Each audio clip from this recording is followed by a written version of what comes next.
Olá, ouvinte! Seja bem-vindo ao Terror na Esquina. Eu sou o Fê e no episódio de hoje eu vou te contar algumas histórias bem bizarras de hóspedes do Airbnb. Desculpa o sumiço, eu estava bem doente, estava com uma gripe muito forte, então se minha voz ainda estiver um pouco anasalada, é porque eu tô saindo do resfriado bem forte. Mas eu acredito que tá normal. Lembrando que o Terror na Esquina é um podcast de histórias de terror, lendas urbanas na internet. Isso significa que você pode encontrar algumas histórias um pouco pesadas. Então, se você não tá num humor muito legal, se você não tá passando por momentos legais, eu recomendo você pular esse episódio. Eu recomendo você escutar algo mais tranquilo. E quando você estiver bem, você volta aqui pro terror e escuta essas lendas da internet. Dito isso, bora pro episódio? A maioria dos relatos que eu trouxe aqui, eles foram tirados de um comentário no Ask Reddit perguntando quais eram as experiências mais estranhas que o pessoal da comunidade tiveram com o Airbnb. No caso, eu vou ler algum desses comentários. O usuário Your Local New Dealer, ele postou o seguinte: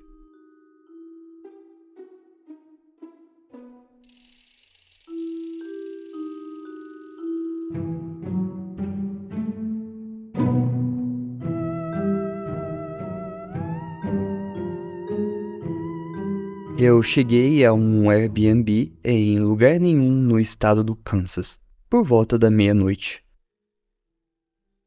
O Airbnb custava apenas $12 por noite.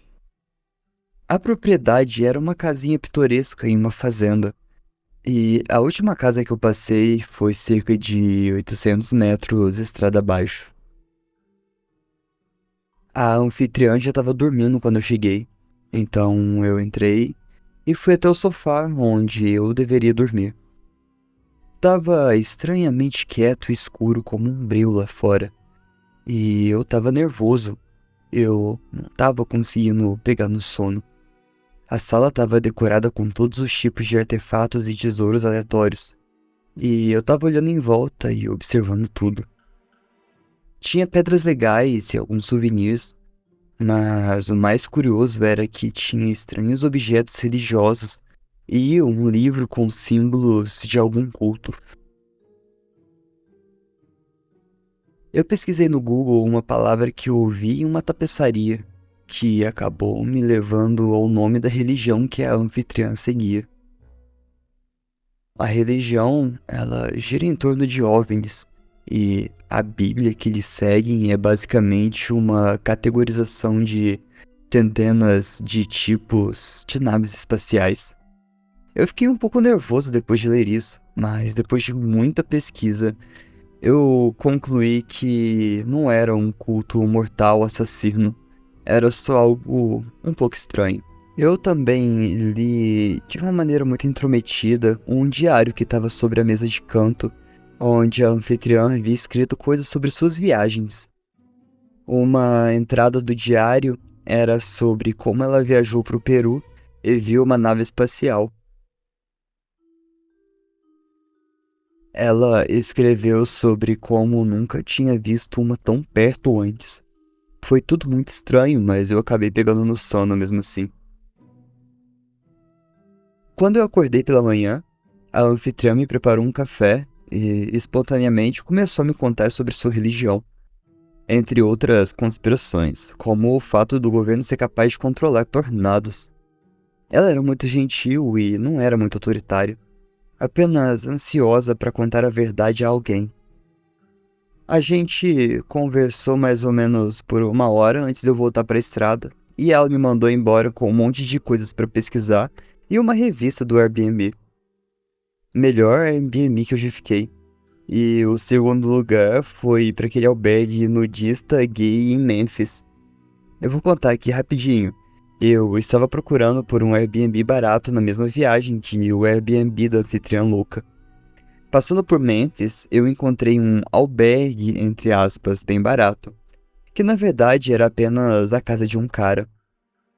O anfitrião disse que o anfitrião disse que o nudismo era encorajado, mas tudo bem se você não se sentisse confortável. Era realmente bizarro sair com os caras nus, mas eu acabei me sentindo confortável com isso. Depois de alguns drinks, claro. E tive uma ótima noite conversando e assistindo Tirando a Maior Onda. Todo lugar estava completamente limpo e eu me senti seguro o tempo todo. O anfitrião até me fez uma lasanha de jantar. E ele também gostava muito de trocadilhos nudistas.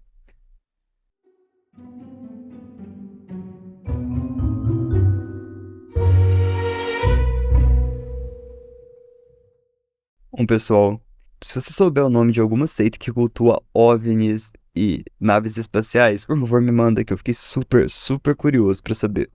Será que eles estavam falando da Heaven's Gate? Eu não sei muito sobre seitas em geral e seitas principalmente que falam sobre OVNIs, mas pelo que eu procurei aqui no Google, Heaven's Gate cultuava. Bom, manda pra mim se tu manja e bora trocar umas ideias. Quem sabe não rola um episódio sobre seitas loucas por aí. O próximo relato, ele foi postado pelo Touba Boliviano, no mesmo post do Askhead, e ele fala: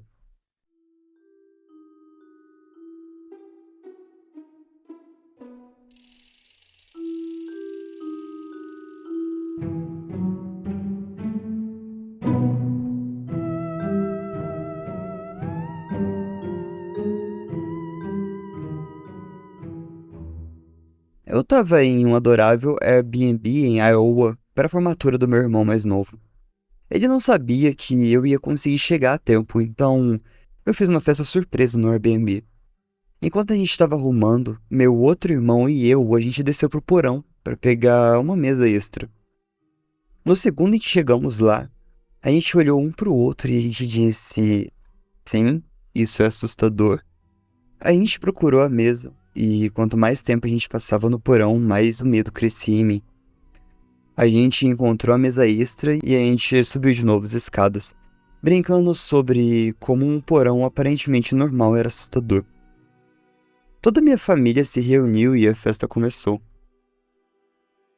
Enquanto a gente estava comemorando, a minha namorada decidiu que ia colocar umas roupas para lavar na máquina que estava no porão. Ela ia descer sozinha, mas quando eu voltei dizendo que era assustador, ela pediu para que eu fosse com ela. E mais uma vez eu desci e me apressei para sair de lá. A festa continuou e a gente se divertiu muito. Quando a noite começou a cair, as pessoas entraram em seus Ubers de volta aos hotéis, e agora era só eu e minha namorada, relaxando depois de uma tarde comendo e bebendo. A gente estava relaxando quando o alarme da lavanderia tocou, avisando que a roupa estava pronta. Eu olhei para ela e ela disse que não tinha pego as roupas antes. Ok, eu achei estranho não ter pitado horas atrás. A gente desceu pro porão e de novo ela parou nas escadas que desci e pediu para eu ir primeiro. Enquanto eu descia, o alarme da lavadora tocou de novo e a gente se assustou. Nós dois pulamos. Eu desci correndo, peguei a roupa e subi as escadas para secar ao ar. Quando a gente subiu, eu percebi que ela ainda estava meio nervosa. Então a gente decidiu revirar a casa inteirinha e trancar todas as portas e janelas. Isso é meio que um padrão nosso quando a gente visita um Airbnb, e a gente nunca dorme sem fazer isso. A minha namorada ficou ao meu lado o tempo todo. E a última porta que a gente ia trancar, que é a porta do Jardim dos Fundos, que ficava próxima à cozinha e do lado da porta do porão. Eu fui lá e tranquei a porta, ignorando a sensação de pavor que eu senti de costas para o porão. Eu devo mencionar que essa era uma casa antiga, então as escadas eram íngremes e o quarto onde a gente dormia provavelmente era um sótão.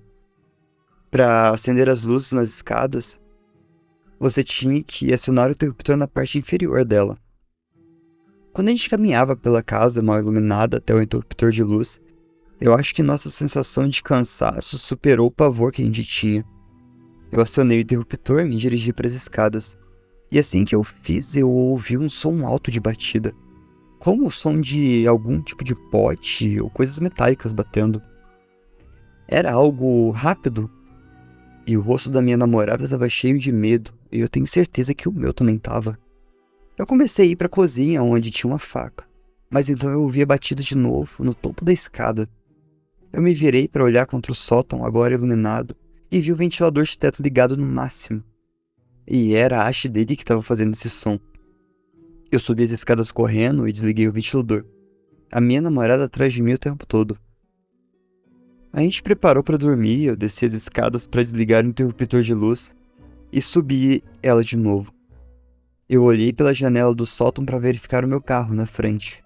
Tudo estava bem, e a gente começou a pegar no sono. Foi uma noite agitada, quente e abafada.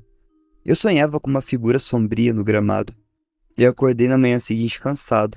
Desci até a cozinha para preparar um café, e enquanto eu me virava, eu olhei para a porta do porão. Alguma coisa estava errado. Eu não sei porquê, mas eu fui atraído pro porão de novo. Eu olhei para as escadas e eu desci. Olhei em volta, não vi nada, e subi de volta. A gente tomou o café da manhã, arrumou as malas e nos preparamos para sair. Enquanto eu dava a última olhada na casa, eu verifiquei a cozinha mais uma vez para ter certeza que tudo estava nas melhores condições. Quando eu estava prestes a dizer que estava tudo bem, ok, vamos embora, aquela maldita máquina de lavar ligou de novo. Tanto eu quanto minha namorada, a gente pensou que, não, tá na hora da gente dar o fora. E como a gente tava saindo apressado, eu peguei as malas e disse pra ela ir ligando o carro enquanto isso. Eu tava fechando a casa e o ventilador no andar de cima ligou de novo. E começou a fazer aquele barulho de pancada. Eu nunca saí tão rápido de uma casa. Quando eu cheguei no carro, minha namorada viu uma expressão de pânico no rosto e perguntou o que tinha acontecido. Eu respondi que o ventilador tinha ligado de novo. Ela foi pro banco do passageiro e a gente acelerou, indo o mais longe possível para organizar nossos pensamentos em um restaurante local. Mandei uma mensagem pro anfitrião do Airbnb dizendo que a lavadora continuava fazendo barulho e que eu não conseguia descobrir como desligar o ventilador de teto no andar de cima. Ele só respondeu com um obrigado por ficar com a gente.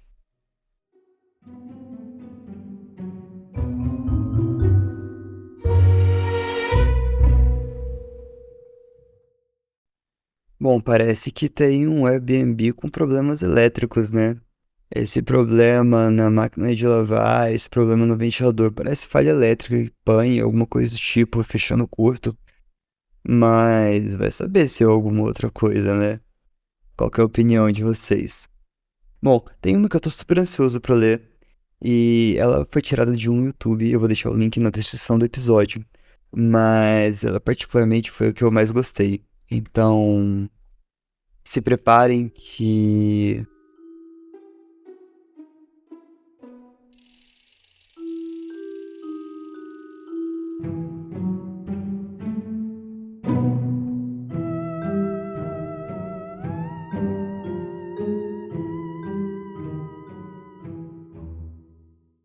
em 2018, eu fiz uma viagem de férias sozinha para a Grécia.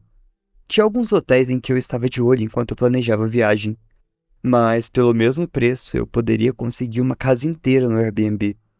E alguns dos lugares que eles tinham disponíveis para alugar era absolutamente incrível pelo preço de um quarto de hotel. Eu poderia alugar um apartamento que parecesse algo como um milionário legítimo poderia escolher para ficar durante uma visita numa Riviera Francesa ou coisa do tipo. A Grécia não tem exatamente a melhor economia, então fazia sentido que fosse mais barato. Mas, mesmo assim, em comparação com os outros lugares que eu estava olhando, não tinha como descrever além de ser suspeitamente acessível, como qualquer outra pessoa sã teria feito. Eu fui imediatamente verificar os comentários e, mesmo com todos os comentários 5 estrelas e elogios sobre o proprietário do apartamento, eu ainda pensei que a coisa toda era boa demais para ser verdade. Mas, de novo, tinha apenas 2 janelas de data onde o lugar não estava reservado. Portanto, isso não apenas mostrava que as pessoas estavam genuinamente interessadas nesse lugar, mas também significava que eu precisava escolher rápido, por assim dizer. Eu poderia reservar o lugar, dar uma olhada e se fosse alguma dor de cabeça, eu poderia apenas encontrar um hotel com um tipo de quarto mais simples, mas mais confiável. e usar o lugar para descansar a minha cabeça depois de longos dias explorando meu país de origem. O voo para a Grécia foi meu primeiro voo longo, e todo o processo me deixou completamente exausta. É estranho que apenas sentar em um avião por quase 10 horas possa fazer isso com uma pessoa, mas acho que todo esse estresse de não encontrar meu passaporte ou minha passagem, a preocupação constante de ter deixado algo crucial em casa, são todas coisas irracionais de primeira viagem, mas preocupações válidas. Eu sei, mas depois do alívio de pousar sem problemas e chegar ao Airbnb, ok, eu senti como se eu pudesse dormir por dias. Mesmo a euforia de ver o apartamento não me manteve acordado por muito tempo. E meu Deus, eu estava muito animada. Era tudo o que eu poderia ter esperado. Um magnífico mosaico de azulejos pretos e brancos e escadas em caracol de ferro fundido. Eles poderiam ter cobrado o dobro de preço que as pessoas ainda teriam pago para ficar num lugar como aquele. Mas então a questão permaneceu. Por que exatamente os proprietários estavam cobrando uma taxa tão baixa? Eu sei. Era uma pergunta muito grande que qualquer pessoa sensata ainda estaria se perguntando. Mas que a beleza do lugar e minha exaustão fizeram com que esse coquetel perfeito limpasse meu cérebro de qualquer pensamento a respeito.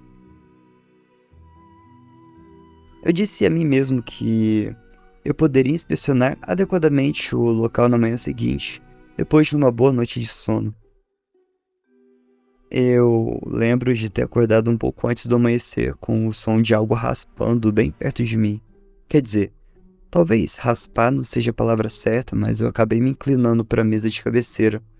Eu acendi a luz e vi uma barata correndo para a escuridão debaixo da cama. Eu odeio insetos e baratas está no topo da lista. E de repente eu entendi porque o preço do Airbnb era tão baixo. O prédio inteiro provavelmente tinha uma infestação da qual eles simplesmente não conseguiam se livrar. E talvez não pudessem pagar uma dedetização de insetos no local. Então eles esperavam algum dinheiro rápido do Airbnb para poder pagar isso. Essa minha pequena teoria fez muito mais sentido quando os proprietários recusaram qualquer tipo de reembolso, me dando uma desculpa besta de como a Grécia tem muitos insetos no verão. Outros hóspedes não tiveram problemas com isso.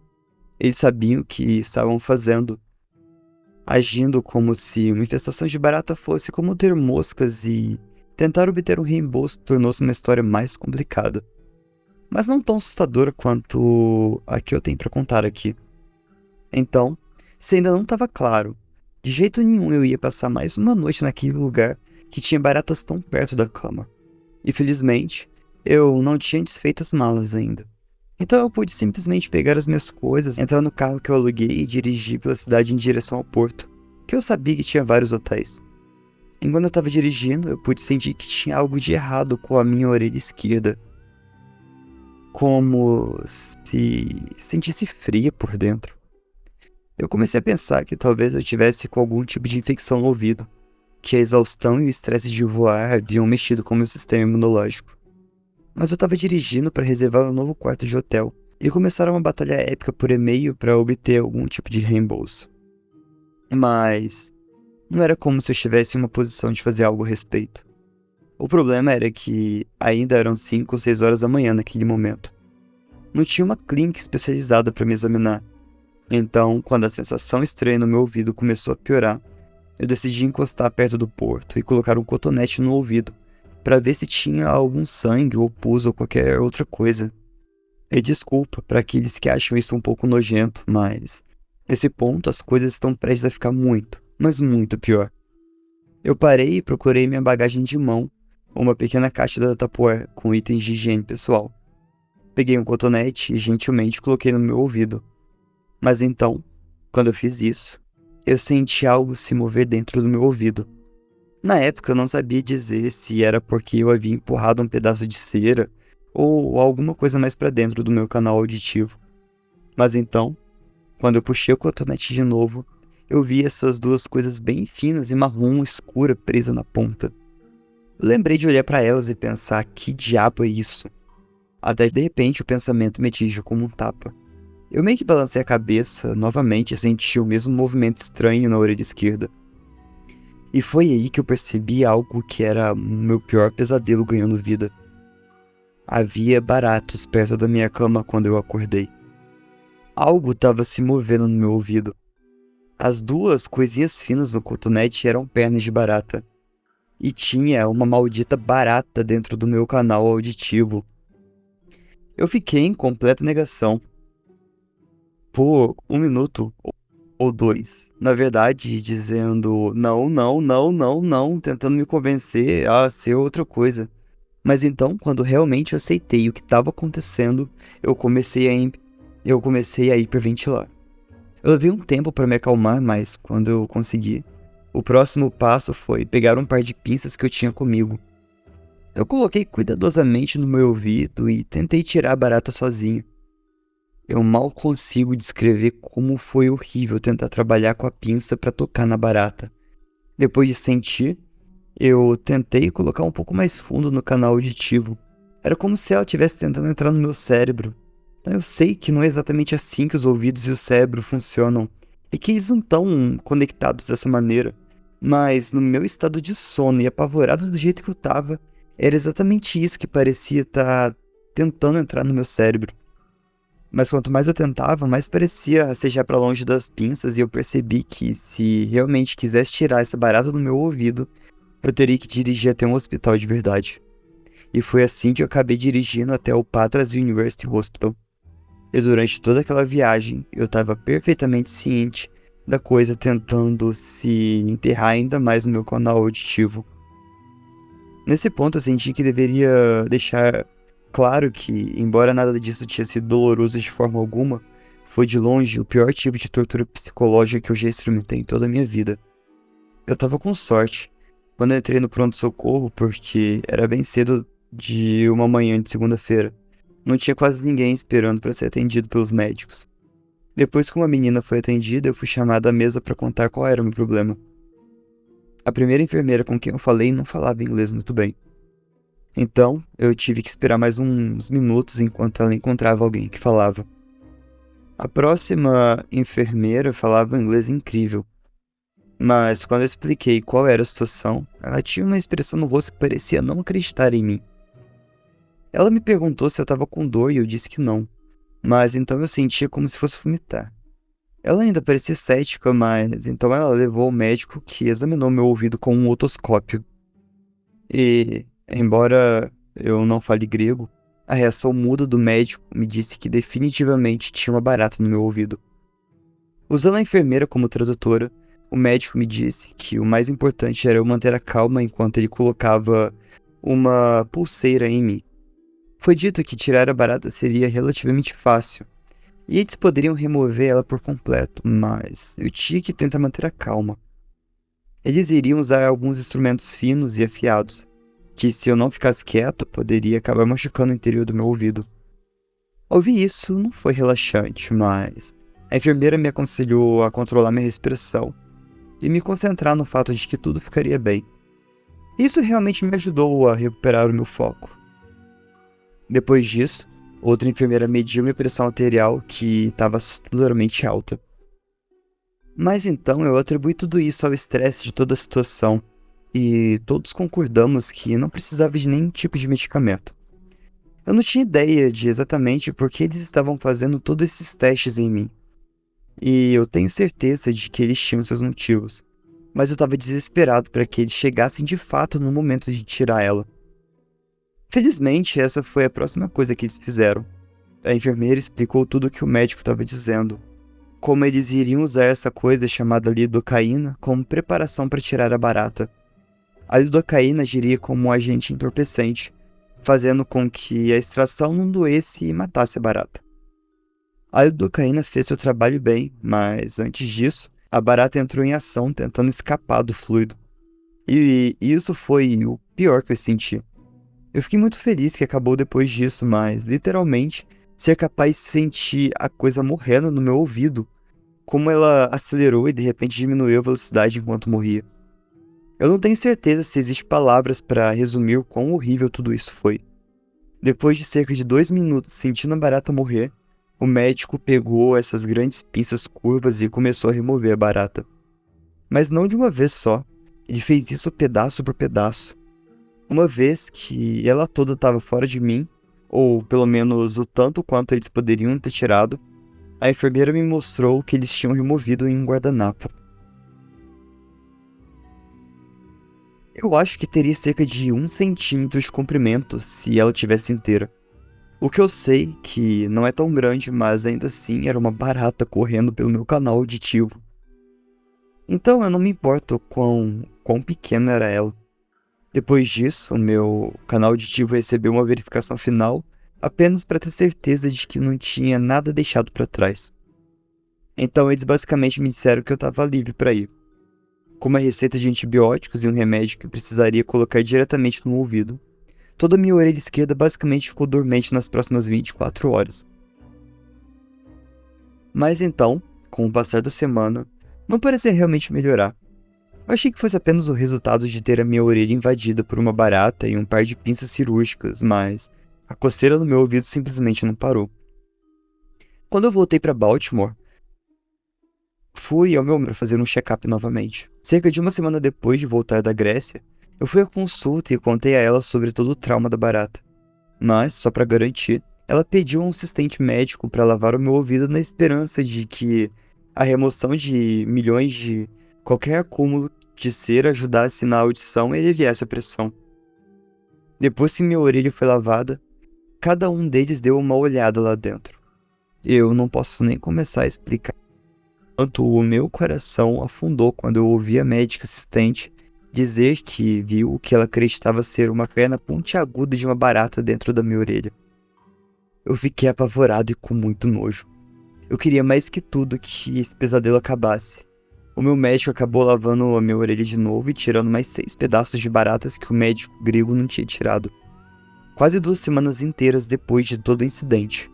Eu acho que o que eu tava olhando não era a barata inteira. E eu só queria que fosse a barata inteira e um pensamento positivo. Eu chorei baixinho enquanto tudo estava acontecendo. E minha médica foi incrível porque ela realmente me deu um abraço quando tudo acabou. Ela é médica da minha família há anos, então eu tinha um relacionamento bastante próximo com ela. Para aqueles que se perguntam por que ela estava ficando um pouco pessoal demais, mas ela também confortou porque disse que poderia haver mais baratas no meu ouvido. E que ela iria marcar uma consulta de emergência pro ouvido, nariz e garganta pro próximo dia. Quando essa consulta acabou, eu fui para casa e tentei o melhor que pude para relaxar antes de ir para a clínica de otorrinolaringologia na manhã seguinte. Quando eu cheguei na consulta, eles me sentaram em uma cadeira de exame muito confortável. Então o otorrino colocou uma espécie de microscópio próximo à minha cabeça. Ele não falou muito. Todo o exame foi basicamente em silêncio, até que ele disse as temidas palavras: "Tem algo aí." Ok. A próxima coisa que eu ouvi foi que ele estava usando o que parecia ser um grande par de tesouras com uma ponta curva para pescar pelo meu canal auditivo, em busca do resto da bendita da barata. Naquela época, nenhum tipo de anestésico foi usado, então às vezes doía. E por causa do equipamento que ele estava usando, eu podia ouvir o pedaço da barata sendo triturado enquanto ele agarrou e puxou para fora. Mesmo quando ele terminou, ele lavou minha orelha com água novamente, a ponto de ter 99% de certeza de que havia tirado tudo. Ainda assim, eu não me senti muito melhor. Isso me surpreendeu porque eu imaginei que, uma vez que tudo isso estivesse fora, eu começaria a me sentir bem. Mas não foi muito bem assim. Em vez disso, eu não conseguia parar para pensar no fato de que os restos daquela barata existiam no meu ouvido por mais 2 semanas. O que significava que ainda havia uma chance de eu desenvolver uma infecção desagradável no ouvido. Eu só superei a coisa toda no ano passado, ou alguma coisa perto disso. Mas mesmo assim, tendo um medo mortal de qualquer inseto rastejante que possa entrar no meu ouvido, principalmente barata, eu não sou mais tão traumatizado assim quanto eu costumava ser, mas eu ainda sinto alguma coisa dentro do meu ouvido. E honestamente, eu acho que eu nunca vou superar isso.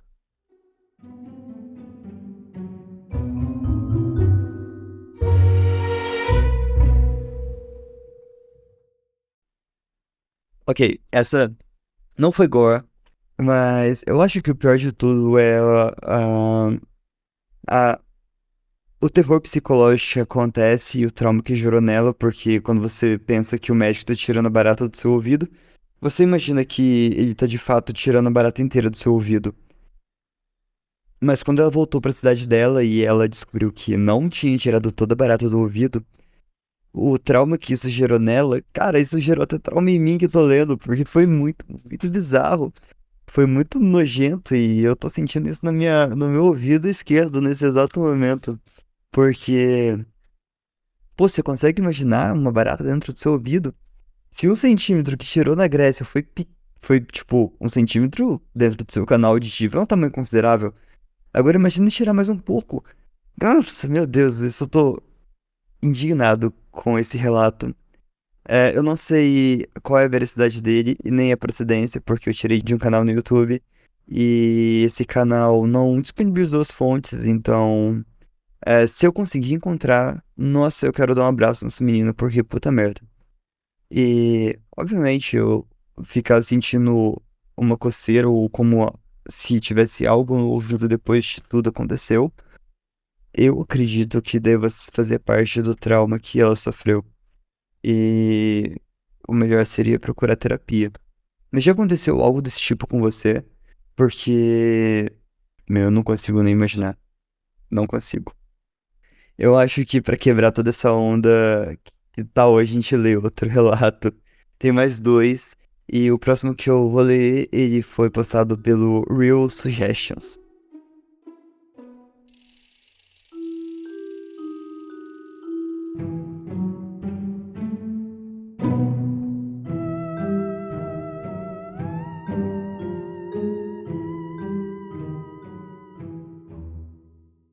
Eu fiquei em um Airbnb no 18º Arrondissement de Paris. A Arrondissement, lá em Paris, é uma divisão administrativa que divide Paris em vários setores e seriam tipo bairros de Paris. Cada um tem o seu próprio jeito de se organizar. Os arrondissements são numerados de 1 a 20 e cada um tem seu próprio nome e que é administrado de forma diferente. E no caso ele ficou no 18º. O lugar era um apartamento de 4 andares que eu aluguei apenas por um final de semana com alguns amigos. O prédio de apartamentos maior era semelhante a um labirinto, sem janelas no espaço comum e tinha aqueles elevadores que pareciam revestidos de concreto. O que foi um pouco desanimador para começar. Apesar de ter 4 andares, o apartamento era extremamente pequeno e estreito por toda parte. Eu fiquei no último andar, que era um sótão convertido em um quarto, com 2 camas e alguns móveis básicos. Não parecia certo estar lá em cima. Era escuro, não tinha janelas e era um pouco claustrofóbico, mas eu não achei que importaria porque a gente não passaria muito tempo lá. Na primeira noite eu acabei dormindo na casa de uma garota, mas na segunda e última noite eu voltei para o apartamento tarde com apenas um amigo do meu pequeno grupo e ele ficou no único quarto pequeno no andar de baixo. Aquele apartamento tinha uma porta grossa com fechadura de hotel, e era a única maneira de entrar ou sair do apartamento que a gente sabia. Eu não conseguia ficar confortável e não conseguia dormir naquele sótão. Simplesmente não parecia certo, e, para piorar as coisas, eu não queria usar a fechadura do hotel na porta da frente porque a gente tinha alguns amigos que podiam ou não voltar no meio da noite. Mas trancamos e fechamos as travas da porta. Eu tava virando a noite toda, passando muito tempo olhando pro teto. Eu fiquei completamente imóvel em silêncio por volta das 4 da manhã, quando eu ouvi passos subindo no final da escada, que era a única saída, que levava diretamente à porta do quarto do sótão. A porta se abriu com um sussurro, fazendo um guincho estridente e agudo perturbadoramente silencioso. Eu acho que eu não teria ouvido se eu já não tivesse acordado. Tava escuro, muito escuro, e eu mal conseguia ver a porta se abrindo lentamente, como se alguém tivesse tentando entrar sorrateiramente. Eu fiquei deitado de lado e mantive meus olhos fixos na porta enquanto ela continuava a se abrir, até que eu gritei pensando que fosse um amigo tentando mexer comigo. Nenhuma resposta, mas a porta parou de se abrir por um segundo. Eu gritei várias vezes sem obter resposta, mas agora a porta se escancarou, batendo contra a parede e eu vi o contorno da sombra de uma pessoa, distorcida pela escuridão mal iluminada, apenas pela porta atrás da qual havia uma janela que dava para as ruas de Paris, nas paredes da frente aos degraus superiores. A figura começou a se aproximar de mim lentamente. Então, estava escuro lá dentro que eu não conseguia distinguir exatamente o que ou quem vinha bem silenciosamente em minha direção, mas eu não esperei para descobrir. Eu entrei no modo de luta, saltei da cama e agarrei uma luminária pesada para usar como arma. Os meus olhos estavam mais ajustados no escuro do que o do convidado noturno e eu consegui manter uma distância. Eu balancei a luminária enquanto me movia em um ciclo ao redor da figura no sótão estreito e claustrofóbico, enquanto ela se aproximava de mim. Depois do que pareceram alguns minutos, mas provavelmente segundos, eu me encontrei com um caminho livre para a porta da escada e eu joguei a luminária no chão, bem em direção ao intruso. Ela se quebrou com um estilhaço e eu voei pelos 3 andares da escada com tanta energia que eu tive sorte de não cair e me machucar. Eu acordei meu único amigo que voltou comigo naquela noite e disse que aquela merda maluca estava acontecendo lá em cima. Eu olhei para trás e a porta do apartamento estava escancarada. Eu disse a ele que estava saindo e chamando a polícia para que ele deveria ir comigo. Ele se juntou a mim sem pensar 2 vezes. Nós dois estávamos de pijama e nenhum de nós sequer pegou nossos telefones porque a gente estava tentando ir lá o mais rápido possível. Enquanto a gente fugia pelo prédio, a gente encontrou 2 dos nossos outros amigos que alugaram o Airbnb com a gente, enquanto saímos dos estranhos elevadores de concreto. Estando tão bêbados que suas palavras eram em sua maioria arrastadas em uma divagação incoerente, eles basicamente disseram que estavam apenas enlouquecendo e que deveria voltar para o apartamento com eles. Eles também não quiseram chamar a polícia porque estavam insistindo em acabar com todas as drogas que compraram, porque ninguém queria levar no avião para o próximo destino. Meu amigo sóbrio e eu dissemos que a gente não ia voltar e saímos do prédio. Alguns minutos depois, meus amigos bêbados mandaram umas mensagens dizendo que o lugar estava limpo, mas a gente era idiota por ter deixado a porta aberta e destruído o lugar. A gente deixou a porta aberta, mas a gente não destruiu o lugar. E eu quebrei totalmente uma lâmpada. Aqui tem um ponto, porque ele disse que saiu sem os telefones e agora ele recebeu uma mensagem. Passei o resto da noite sozinho em um McDonald's de 24 horas, quando meu amigo decidiu que queria voltar para descansar um pouco antes do voo. Eu não voltei pro Airbnb na manhã seguinte, até depois do nascer do sol. Eu peguei minhas coisas o mais rápido que pude e saí de lá. Até hoje ninguém acredita em mim, mas eu tenho 100% de certeza de que alguém invadiu o nosso Airbnb naquela noite. Eu acabei não chamando a polícia, mas eu contei a história ao dono do apartamento, e ele pensou que eu estava apenas tentando escapar do pagamento dos danos do luminário. Eu dei ao local uma avaliação de 1 estrela, simplesmente com um comentário localização decente, comodidades decentes, mas sem certeza de que alguém invadiu no meio da noite e tentou me matar no sótão. Nenhum dos meus amigos nem o dono acreditaram em mim. Eu fui cobrado por quebrar uma lâmpada em legítima defesa. Isso não é uma piada. 1/5 estrelas e não volto mais.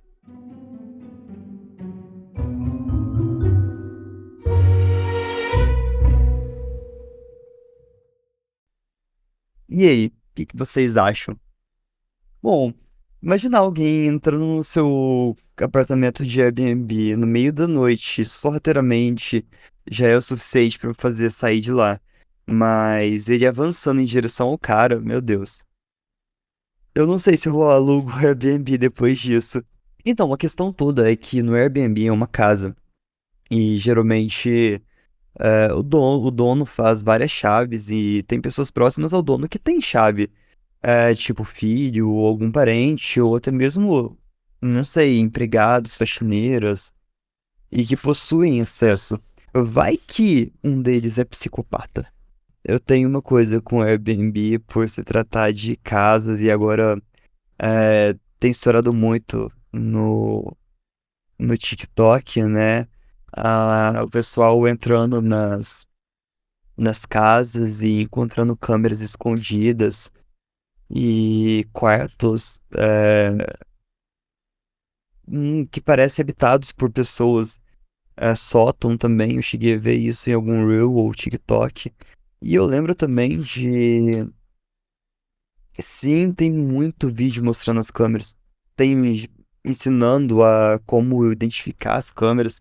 Eu não sei falar como é que faz isso, quem sabe num próximo episódio. Mas é bom dar uma olhada se você tá pra alugar um Airbnb. E me desculpa se você tá pra alugar um Airbnb ou se você está escutando diretamente de um Airbnb ou se você é um Airbnb, mas essas coisas acontecem. Não era pra acontecer, mas acontecem. Eu lembro também de eu sigo um, um canal no YouTube, se não me engano, são o canal dos não, se não me engano não, né? É o canal dos caçadores. E em um dos vídeos eles estão. Eu não sei se eu posso deixar o nome deles, falar o nome deles. Mas em um dos vídeos eles estão em Los Angeles e. Ai, não sei se eu tô falando groselha. Mas em um dos vídeos eles estão em um Airbnb e eles encontram um quarto dentro da casa que parecia habitado. Então, tipo, oh, cara, é muito bizarro pensar nessas coisas. Me dá muita aflição. Me dá muita aflição. Bom, vamos pro último relato. Ela foi postada pela Lauren Neviosa.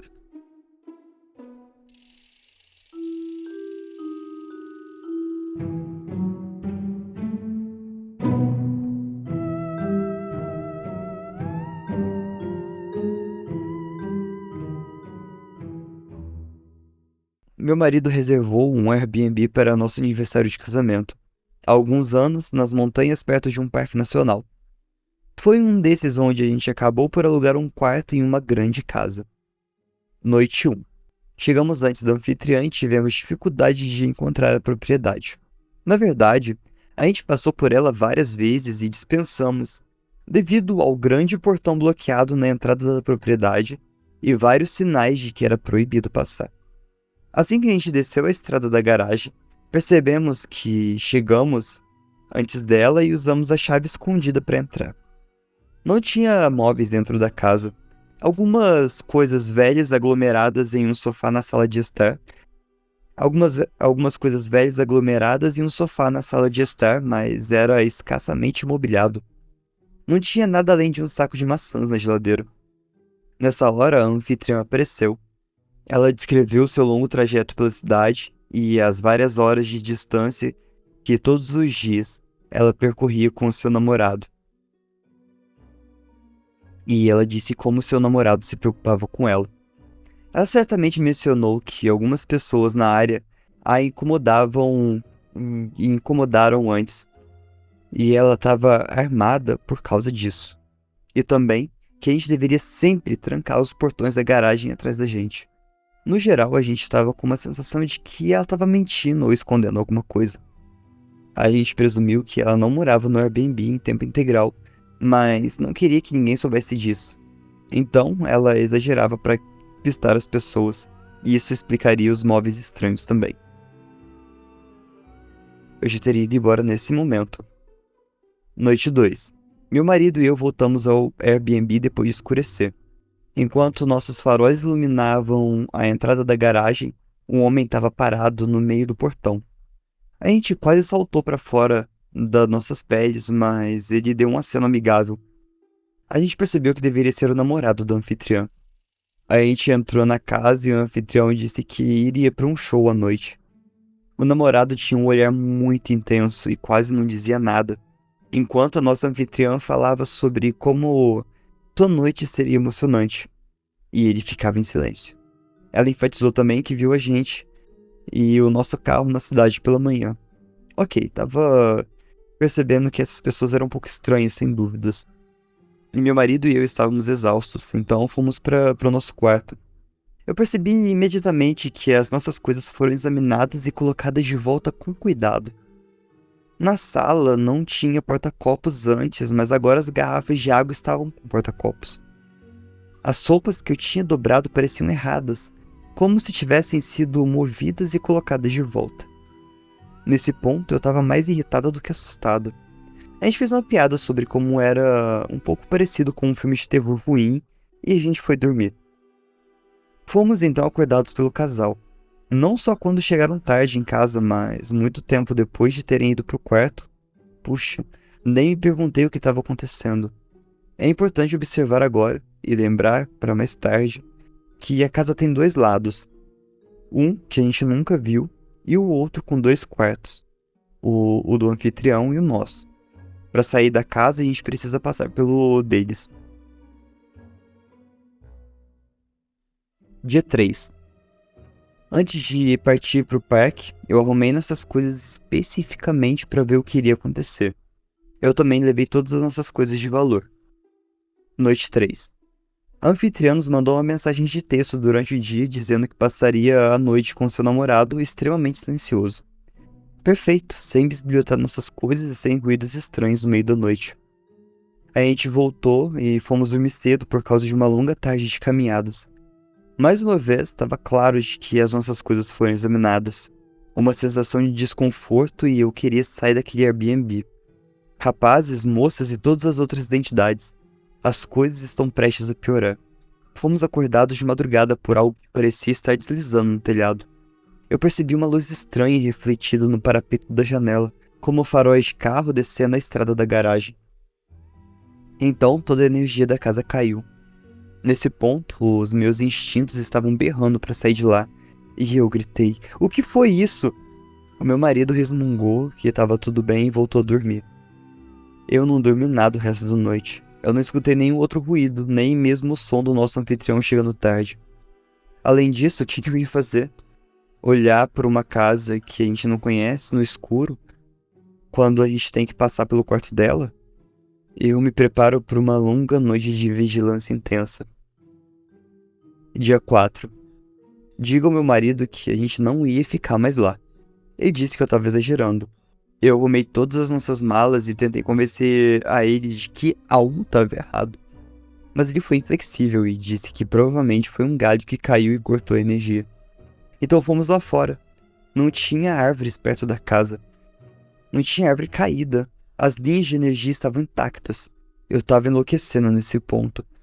O que é incomum para o meu marido porque eu sou mais racional que ele. Ele me convenceu a deixar nossas coisas no Airbnb e caminhar um pouco pra gente conversar sobre isso. Quando a gente saiu da casa, o maldito portão do outro lado estava destrancado e aberto. Aberto! Ah, então provavelmente todos os vizinhos sabem o que fazer.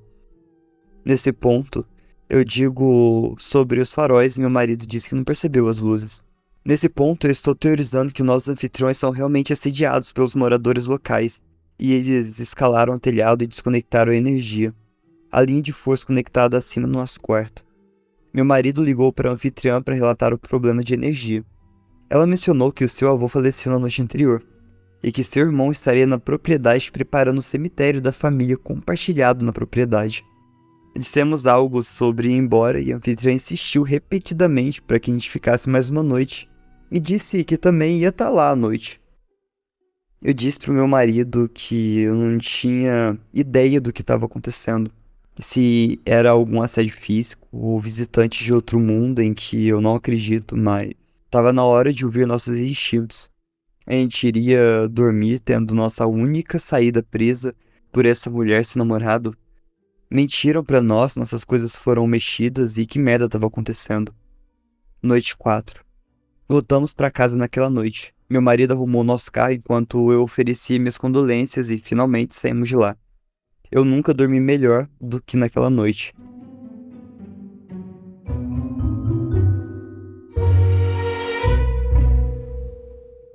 Bom, eu teria ido embora na primeira noite, né? Eu não teria ficado lá. De jeito nenhum. Se os vizinhos são os errados da história, porque todos eles, sei lá, deve ser uma comunidade que fique. Suponhamos que eles sejam alternativos e eles moram num bairro conservador e os vizinhos ahn, assediam eles por causa disso, seria um ponto. Ahn, ou é um casal esquisito e problemático e eles causam muito problemas à vizinhança e os vizinhos assediam eles por causa disso, mas de qualquer maneira não justificaria o assédio dos vizinhos, sendo que procurar as autoridades seria a melhor maneira de resolver isso. Mas sim, deve ser muito chato viver desse jeito, né? Com os vizinhos subindo no telhado, desconectando energia, parando na frente da porta do portão da garagem. Eu acredito que deva ser aquelas propriedades dos Estados Unidos, que são aqueles bairros mais afastados, que é uma propriedade um pouco mais distante da outra, e que tem aquele portão para entrar na propriedade, que, sei lá, deve ser de gradil ou coisa do tipo. Mas outro ponto é ter o cemitério dentro da propriedade, né? Porra, imagina. Tem uma questão. Quando eu fui procurar Airbnb, nunca fiquei em um, mas toda vez que eu fui procurar, eu nunca procurei algum lugar que fosse compartilhado. Toda vez que eu fui procurar, foram lugares que eu estaria só com o apartamento inteiro pra mim. Então não teria mais ninguém compartilhando a, a propriedade, o anfitrião não ficaria entrando e saindo, não pegaria um quarto só. Geralmente é mais barato quando você aluga um quarto, mas se você já teve alguma experiência bizarra, medonha ou, sei lá, criminal em relação a isso, manda pra gente. Compartilha aí. Quem sabe a gente não inclui num próximo episódio de relatos de Airbnb, que eu achei super legal de fazer, diferente e dá uma pegada diferente de relatos de entregadores de pizza, né?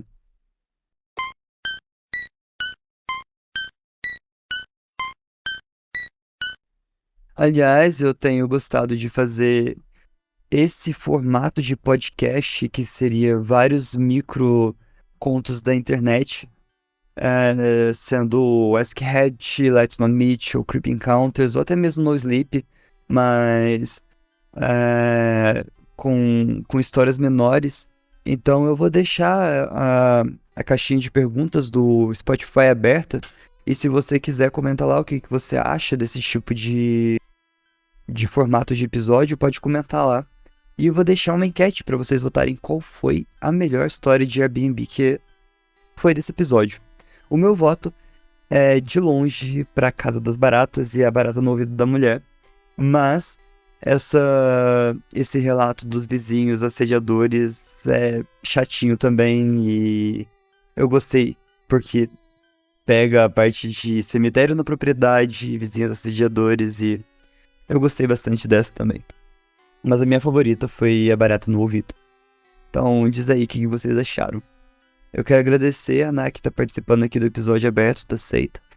E mais uma vez, se você quiser entrar para a seita do terror, é só você acessar o apoia.se/terror na esquina e entrar para essa nossa comunidade que vem crescendo mais a cada dia que passa e você participar vai ser super legal. Eu tô esperando você. Não esqueça de acessar nossas redes sociais, que é @terror na esquina, tanto no Insta, quanto no Twitter, quanto no TikTok. Eu espero que vocês tenham gostado do episódio. E obrigado por terem escutado até aqui. E cuidado nas esquinas. Tchau!